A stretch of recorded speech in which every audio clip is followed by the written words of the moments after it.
Bob Parsons here, and just taught a lesson to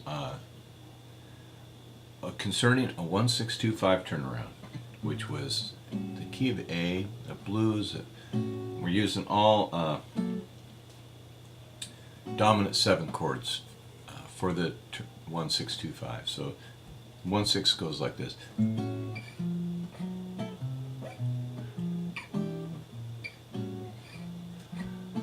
Pretty common. I'm not here really to teach about the 1-6-2-5 so much as I'm teaching how to play over the top of that. And so to help my student we talked about using the voice. So I'm going to make fun of myself here for your sake and scat over the top of that 1-6-2-5, which you've just seen me play. Little sip of coffee for courage. This is how to get that natural feeling to the blues. It comes from right here. You don't have to find an old Clapton record. You don't have to find any Robert Johnson, anything like that. It's you and this 1-6-2-5 turnaround. So here we go. Do da da boo doo doo. Do da da boo da da day. Da do da boo. Do da da boo doo doo doo. Do da do da boo doo da do. Da da do dee do da do. Eat a potato. Tamale potato boo. If you wanna grow real fast. Da ba do do do do do do da do da. Now, if that was a good line, I recognize that. And we're going to stop the vid. Let's test. I wanted to say, put an insert in here that I just recorded the 1-6-2-5 and audio, and I using that as a background to play over. And I'm going to include, and you'll see it in a second here, is the truncated music video that I did where I like that little scat section. So I just clip that out, and you'll see it coming up. And then the rest of the video shows how I incorporated that lick that I distilled from that into the 1-6-2-5. So here it comes. Oh, you fat.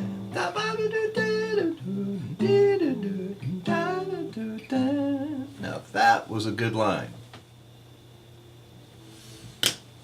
Okay. I've taken that video and in QuickTime on the Mac, I trimmed the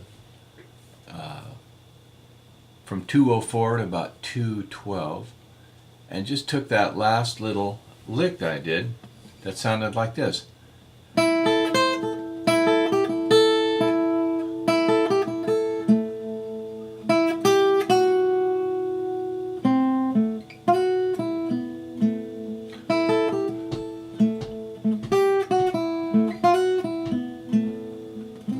Now that's a legitimate lick.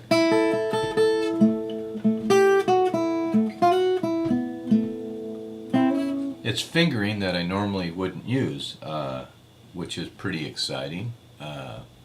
This part here, that's a real simple lick, and just going back and forth on this, I probably wouldn't have done that.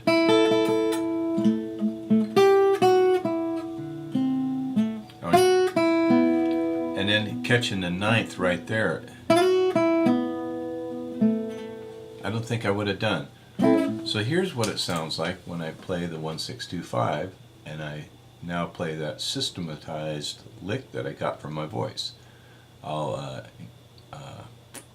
put on the, let's see, what I need to do is I need to jettison these headphones and open up the Mac to play through the speakers. See if I'm still coming up here. All right. And I'll play the sound. There we go. A 1, 2, 3, 4.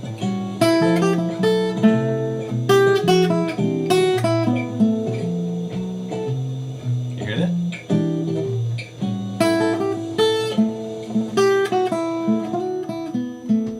I'll do that again. A 1, 2, 3, 4.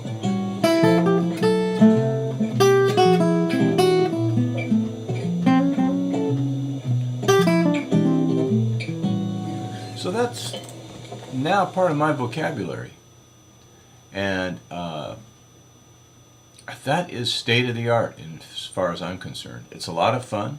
It's good for your ear to figure out what you've done that came out of here, and I know certain people that write songs, and that's how they come up with the head to their song, is just by scatting over it and then figuring out what they've done. And I just taught a student to do this, and his fear is, if I can't sing / scat, am I going to be unable to be a musician? That's the question. And I thought about it. My answer is this. There's a lot of very adequate guitar players, I'm speaking of guitar players that I know of, that probably don't sing first. I mean, I'm adequate, and I haven't done it for most of my life. So just to protect myself, I'm going to say you probably don't have to sing. But the great ones do. I'll tell you who the great ones are.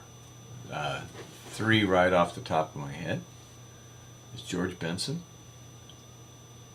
Mark Stephanie, who you probably haven't heard of, Portland, Oregon. He's my teacher, really. And oddly enough, a musician that he's not crazy about his music, but he does respect the man's ability. Pat Metheny. Pat Metheny's melodies, I've never heard him talk about it, but they're so voice-oriented that I would be totally shocked if he hadn't used his voice on some of his melodies. I'll tell you another guy who uses his voice in a real radical way, used his voice and came up with some crazy melodies, was Frank Zappa. And you can hear you can hear that in his music. He does these crazy things, and then he writes them down, and then they play them together as a band, and craziness done in sync with other people turns out to be another reality. Put that in your philosophical cup and drink it. But anyway, for us blues players, just scatting and listening to yourself, you'll come up with something. And this is just how I did it. So I hope you have a good time doing that. Just to follow up on what we just did, you don't need all this high-zook equipment to be able to hear your voice and figure it out. Once you have your voice dialed in with any line, ba-ba-ba-do-ba-ba, well, you can repeat that. Ba-ba-ba-do-ba-ba. You don't need a recording device. You just keep repeating it and let your fingers find it. So that's the beauty of it. You can take this wherever you go. You can do it while you're driving. Just be careful. You watch the other traffic. You can take this music anywhere because it's right here. It's right here in your heart. And I'm just convinced the older I get, the longer I play, that the really good stuff comes from inside. That's already there. You really didn't even need a teacher to show you. You just need a teacher to encourage you to bring it out. So that's it for today.